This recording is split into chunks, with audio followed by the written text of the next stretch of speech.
বিশ্ববিদ্যালয় দিছিলোঁ মাজুলী যিখিনি চৰকাৰে সঞ্চালক দিছিলে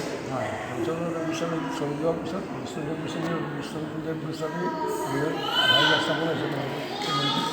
আধাৰ স্থাপন কিমান চনত বুলি কৈছিল?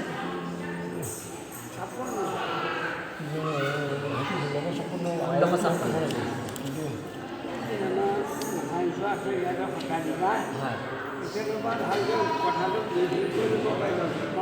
গোসাঁইচৰ আছে অকণমান লগ পাই দিব পাৰিম আপোনাৰ পৰা এই মহান পবিত্ৰ স্থানৰ সম্পৰ্কে জানিব বিচাৰিছোঁ অকণমান ক'লে আমি যুৱ প্ৰজন্ম হিচাপে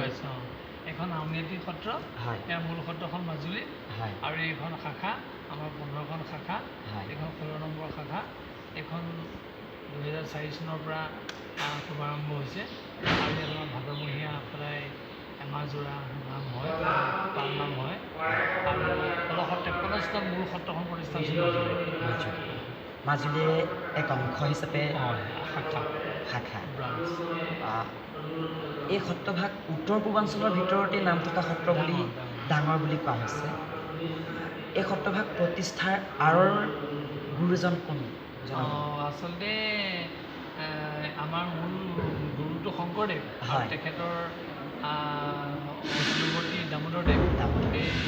দামোদৰদেৱে আমাক সত্ৰ প্ৰতিষ্ঠা কৰিছিলে বৰ্তমান এই সত্ৰভাগৰ পৰিচালনাৰ দায়িত্ব যিগৰাকী গুৰু সান্নিধ্য লভী শিশুসকলে ধৰক এই সেৱা আগবঢ়াই আছে ইয়াৰ মূল এতিয়া আমি সেৱা কৰি